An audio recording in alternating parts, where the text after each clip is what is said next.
wabarakatuh. Perkenalkan, kami dari kelompok 8, saya Nina Stiana, dan anggota grup saya ada Rani Amalia Damayanti dan Agnes Yunis Septi Anggraini. Baik, di video kali ini kami akan mempresentasikan hasil analisis kami mengenai RPP yang digunakan oleh salah satu guru yang ada di Provinsi Lampung, yaitu Ibu Yuyun Yuliana SPD yang mengajar di SMA Teladan W. Jepara. Kan dari contoh RPP yang kami analisis, RPP tersebut sudah memenuhi sistematika penulisan RPP yang baik dan terstruktur, berurutan. Karena di dalam RPP itu ada standar kompetensi, ada kompetensi dasar, ada indikator. Indikator itu dibuat oleh guru dan ada tujuan pengembangan indikator yang biasanya ada formatnya itu A, B, C, D. Kayak misalkan A for audience atau siswanya, B untuk behavior yaitu perilakunya. Misalkan siswa-siswa itu dapat menggolongkan part of speech. Jadi ini yang noun, ini yang adjective, ini yang verb, ini yang preposition, ini yang conjunction, and etc. Kemudian di dalam RPP tersebut juga ada condition. Condition itu kondisi atau suasana yang terjadi ketika proses pembelajaran, seperti pengamatan, percobaan sesuai dengan materinya. Seperti dalam RPP tersebut materinya adalah descriptive text, berarti pembelajarannya yaitu mengupas tuntas mengenai apa itu descriptive text, apa itu contohnya, bagaimana struktur descriptive text. Kemudian ada metode yang digunakan dalam RPP tersebut. Metode yang digunakan itu discovery learning. Apa sih discovery learning? Jadi, discovery learning itu proses pembelajaran yang terjadi ketika siswa tidak disajikan informasi secara spesifik, seperti itu. Jadi, siswa itu disajikan informasi secara langsung, tetapi siswa itu dituntut untuk mengorganisasikan pemahaman mengenai informasi tersebut secara mandiri. Contohnya seperti ini. Di dalam RPP tersebut, materi yang akan diajarkan itu descriptive text kan. Jadi guru hanya memberikan judulnya aja. Judulnya tuh descriptive text. Jadi silahkan kalian anak-anak kupas tuntas mengenai descriptive text. Apa itu descriptive text, bagaimana struktur descriptive text, kemudian bagaimana cara kita menganalisis bahwa teks tersebut adalah descriptive text. Itu yang dinamakan discovery learning. Kemudian kriterianya yang lain itu ada materi ajar, seperti yang saya bilang tadi, materinya itu descriptive text untuk anak kelas 10. Selanjutnya ada langkah kegiatan pembelajaran, ada kegiatan pendahuluan, ada kegiatan inti, dan kegiatan penutup. Kegiatan pendahuluan itu biasanya guru mengabsensi siswanya, kemudian melakukan brainstorming untuk mengantar siswa ke kegiatan intinya. Kemudian setelah kegiatan inti, proses pembelajaran, mungkin guru memberikan exercise untuk siswanya. Selanjutnya itu kegiatan penutup. Dan di RPP tersebut juga ada alat dan bahannya. Seperti kan di RPP tersebut itu mengajarkan mengenai descriptive text kan.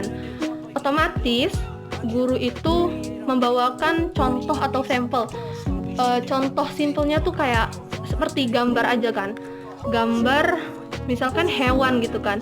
Nah, guru bisa menjelaskan dulu, ini nih bahannya yang mau kita pelajari hari ini. Dari gambar ini kalian bisa mengerti kira-kira hari ini kita akan belajar apa, itu medianya.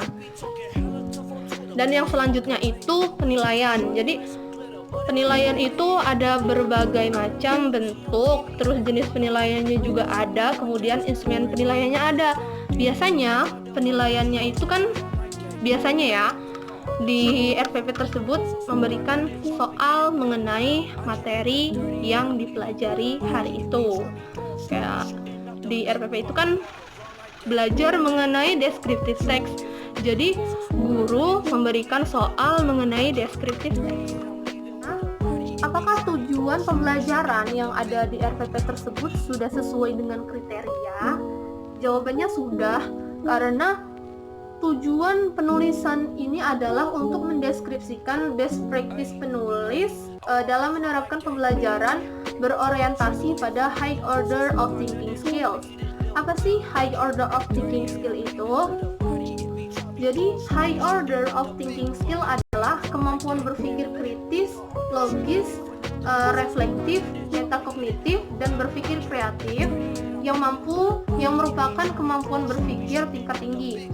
Nah, high order of thinking skill ini merupakan suatu kemampuan berpikir yang tidak hanya membutuhkan kemampuan mengingat saja, tetapi membutuhkan kemampuan lain yang lebih tinggi levelnya dari kemampuan mengingat, seperti kemampuan berpikir kreatif dan berpikir kritis. Selain penulis menerapkan pembelajaran berorientasi high order of thinking skill, penulis juga menerapkan model pembelajaran yaitu discovery learning. Apa sih discovery learning? Seperti yang sudah saya jelaskan tadi, discovery learning itu proses pembelajaran yang terjadi ketika siswa tidak disajikan informasi secara langsung, tetapi siswa dituntut untuk mengorganisasikan pemahaman mengenai informasi tersebut secara mandiri. Istilahnya, siswa hanya dikasih bahan mentahnya aja, judulnya aja, tetapi siswa yang nantinya bakalan mengupas tuntas mengenai materi tersebut. Seperti dalam RPP tersebut mengenai descriptive text, berarti siswa diwajibkan dan diharuskan untuk mengupas tuntas mengenai descriptive text. Apa sih descriptive text? Bagaimana strukturnya? Apa tujuan dibuat descriptive text, dan bagaimana menganalisis suatu teks untuk mengetahui bahwa teks tersebut adalah descriptive text. Jelaskan tentang analisis RPP. Pertanyaannya adalah, apakah metode yang ada pada RPP tersebut sudah sesuai? Jelaskan. Metode yang digunakan pada RPP yang sudah kami analisis, bahwasanya RPP tersebut menggunakan metode discovery learning, dan metode ini sudah sesuai dengan RPP yang sudah kami analisis. Apa sih discovery learning itu?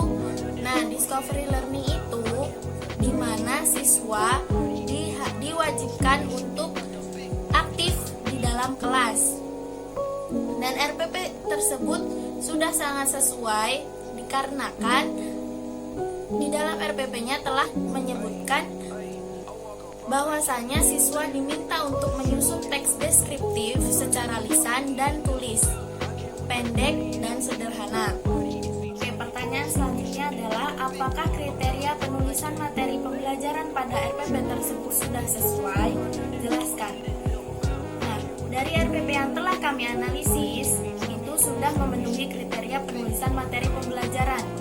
Kenapa? Karena di dalam RPP tersebut sudah memuat aktivitas proses belajar mengajar yang akan dilaksanakan. Kemudian langkah-langkah pembelajaran disusun secara sistematis, dan langkah-langkah pembelajarannya sudah disusun secara rinci. Ini saya akan melanjutkan pertanyaan dari hasil analisis kelompok saya, yang saya akan menjawab dari pertanyaan nomor 5. Pertanyaannya adalah, apakah penulisan sumber belajar pada contoh RPP di atas sudah sesuai dengan aturan, dan jelaskan. Nah, jawaban dari yang saya dapat adalah sumber belajar yang ada pada RPP tersebut bisa dibilang sudah sesuai, dikarenakan banyak referensi di dalam sumber pembelajaran itu. Contohnya yang pertama adalah buku bahasa Inggris siswa kelas 10 dari Kemendikbud tahun 2016. Kemudian ada buku bahasa Inggris kelas 10 dari penerbit Erlangga, dan buku lain yang menunjang dan LKPD. Kemudian ada dari smartphone, kemudian internet, dan sumber belajar yang terdapat dalam RPP yang kita ambil luas cakupannya dan kami rasa dapat memenuhi materi yang dibutuhkan oleh siswa, seperti contohnya internet dan smartphone yang notabene memang memakai itu dan memerlukannya. Kemudian di pertanyaan nomor 6, pertanyaan selanjutnya adalah komponen apa yang seharusnya ada pada perangkat RPP tetapi belum ada pada contoh RPP di atas. Kemudian saya juga suruh menjelaskan. Jawaban yang saya dapat adalah komponen yang terdapat pada RPP yang kita amati sudah sesuai, hanya terdapat perbedaan di bagian langkah-langkah pembelajaran tidak dijelaskan di RPP tersebut.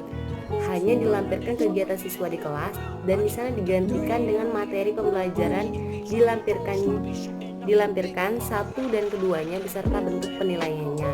Juga hanya dijelaskan penilaian sikap dan tertulis, sedangkan penilaian karakter dan spiritualnya hanya dalam bentuk lampiran foto saja. Mungkin begitu kurang lebihnya karena di kurikulum 2013 perlu penilaian spiritual dan karakternya untuk dicantumkan di dalam RPP. Sekiranya itu saja yang dapat saya sampaikan. Apabila ada kesalahan saya mohon maaf. Dari kelompok saya juga saya perwakilan, kami mohon maaf apabila ada kesalahan. So sorry for many mistakes. Wassalamualaikum warahmatullahi wabarakatuh.